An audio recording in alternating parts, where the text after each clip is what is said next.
Morning, Ms. Hawkins. Ma'am, you're charged with driving while intoxicated. You're facing up to 6 months in jail and or a $2,000 fine. We are going to do probable cause. You have the right to remain silent. Anything you say can or will be used against you. You have the right to have an attorney present. If you cannot afford one, one will be appointed to you, ma'am. Yes, Judge. On March 6, 2025, at approximately 10:29 p.m., the officer observed a vehicle driving with expired registration as of March 2021. A traffic stop was initiated. However, the vehicle continued to travel down the feeder road until it turned and pulled onto the wrong side of a two-way road and parked facing northbound in the southbound side of the roadway. The officer made contact with the defendant, the driver and sole occupant of the vehicle, and observed the defendant to have bloodshot eyes, droopy. All right, quick pause here. This is important context. Harris County's general order bond system is basically an automatic release for most misdemeanors. No judge, no cash, no hearing. And while that sounds lenient, it's actually the product of a federal lawsuit saying the old bail system punished poor people just for being poor. So from the jump, this case sits right at the intersection of public safety versus civil rights. Keep that tension in mind. It's going to matter later. Are you telling me that she has alcohol in the car while she's driving? She had a cup of alcohol. Ms. Hawkins, I'm going to find that there's sufficient probable cause to go forward with your case. I am now placing several conditions on your bond. If I find that you violate these conditions, I will revoke your bond, put you in jail. No more PR bonds, ma'am. You're not allowed to drive. I'm taking away your privilege to drive. You will be signing an affidavit with me today promising me you're not going to drive. I don't care what's going on in your life. If I find that you do, I can have a contempt hearing. You can be facing an additional 6 months in jail and a $500 fine. This is an affidavit that you're going to promise to me that you're not going to drive. Do you understand? Yes, sir. I'm also ordering you as a condition of your bond not to consume alcohol, illegal drugs, or unprescribed controlled medication. If I find that you're consuming alcohol or illegal drugs, likewise, I will revoke your bond, put you in jail, ma'am. Judge, is that standard for driving? She has alcohol in the car while she's driving. And so I would presume that it's elementary that you're not to have alcohol in the car while you're driving. It scares me, and I just don't want her driving for now. After finding probable cause for the DWI charge, Judge Fleischer placed so-called conditions on Ms. Hawkins' bond, ordering her not to consume any alcohol and not to drive at all, despite the fact that the prosecution, in a written motion, had only requested that Ms. Hawkins be required to install an ignition. This right here is the moment the judge's tone changes. Alcohol in the car while driving isn't just a bad look, it's a massive red flag legally and emotionally. Even before blood results, judges are allowed to think in terms of risk, not guilt. And you can almost hear the judge thinking, if something happens next time, that's on me. IID as a condition of release. Now, because Ms. Hawkins was a first-time DWI defendant, Article 17.441 did not mandate an IID in her case. However, under Article 17.40 of the Code of Criminal Procedure, judges have broad discretion to impose, quote-unquote, any reasonable condition of bond related to the safety of the community. Now, while judges cannot use bond conditions as a form of punishment before a conviction, as the 14th District Court of Appeals in Houston explained in the 2022 case of Ex parte Bucks, appellate courts review challenges to bond conditions under a so-called abuse of discretion standard. This means that a trial court's decision will... Let's break this down in plain English. This isn't a punishment, at least legally, it's not supposed to be. Bond conditions are about preventing future harm, not punishing past behavior. The judge isn't saying she's guilty, he's saying, I'm not taking chances. Whether you agree or not, this is textbook judicial discretion in action. I don't even know what the blood is at this point. Get it? But she has alcohol allegedly in the car while she's driving. One would presume that that's a humongous no-no, you know? And I want her to appreciate the privilege it is to drive. It's not a right. It's not a right. It's an absolute privilege. Judge, if I may, what would be the conditions under which she's able to come back and get permission from the court? At what time frame? I need to know that she understands and appreciates the privilege, you know, be proactive. It's not forever, Aaron, you know, but I want her to understand that it's a privilege, it's not a right, and it's something that people should take very seriously. With alcohol. I don't want you to talk here now in front of him. You know, you guys at a later date can come back. I'm always all ears. Like, it's not For absolute. Greg's purposes, since he's going to be the one representing her, what is a later date? I mean, is there something we can do? Because, you know, if it's something that you'd like her to do while on bond to make sure that she's, you know, addressing the issue, I mean. Be creative, be proactive. I want to know that she appreciates it, and I'm all ears, you know? But it's something that I've seen more and more, you know, where there's alcohol in the car, and I would presume that you would know, especially at this age that, you know. Well, Let's break this down in plain English. This isn't a punishment, at least legally, it's not supposed to be. Bond conditions are about preventing future harm, not punishing past behavior.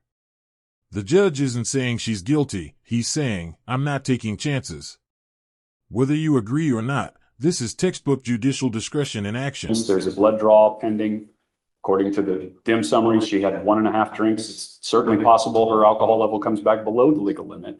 Mr. White argues for driving privileges so that Ms. Hawkins can drive to and from work, and Judge Fleischer maintains the 0 driving condition of bond for the time being. It is important to understand that restrictions on driving as a condition of bond are separate from the status of an individual's driver's license under Texas's administrative license revocation process. Because Ms. To get those lab results and come back and get this taken care of, she's not driving for 90 days. I'm not saying that long, Aaron. I just want some kind of proactivity that I know that she appreciates. Come back and, you know, And just Hey, for you know. Greg's purposes, so I can convey this to Greg. What's proactivity to the court? just be creative. Okay. Be creative. And, you know, several weeks, come back and we can talk. But it's a privilege. It's not a right. And it's something that we take very seriously. Every single day, someone dies from a DWI in our county. Every single day. And we need to ensure that it's taken seriously, you know? I'm not asking for much. And once we know that there's appreciation, then let's talk again. On April 8th, 2025, Ms. Hawkins' attorney requested a hearing regarding the conditions of bond, and on April 10th, 2025, Ms. Hawkins made her second appearance in Judge Fleischer's courtroom, accompanied this time by her defense counsel. Here's the part most people don't realize. Criminal court and driver's license consequences are 2 totally different systems. Even if the judge says, you can drive, the state might still say, nope. That disconnect catches defendants off guard all the time, and it's exactly why DWI cases feel so overwhelming early on. It's a privilege. It's not a right. You know, every single day on our streets, someone is dying from some kind of alcohol-related collision. That's what we're trying to impart to you here, to take it seriously. It's not a joke, you know? And the last thing I want is for something like that to happen here. You understand? All right. I'll take off the restriction. Okay. What does she have now? I want to make sure that she has an interlock for now, just for a limited time. Judge, if I can speak to that briefly, Sure. just to reassure the court that she fully understands the court position. I had her research and write an essay on alcohol-related accidents and fatalities. We can turn that in and take a decision-making course. Her case is a stop for expired registration, no accident. You got the blood this morning, it's a 1-3. She has no criminal history. So I would ask the court that to use this, the research she's done in the 28 days without driving at all, to understand that she gets it. And if we can not have the interlock, as would have been if she didn't have an open container, that we proceed further. Here's the full circle moment. Despite a BAC well over the legal limit, the judge loosens restrictions instead of tightening them. Why? Because bond conditions are flexible tools, not moral judgments. Judges can go hard early, then ease up once they're confident the defendant takes the situation seriously. Whether you think that's fair or not, that's the system working exactly as designed.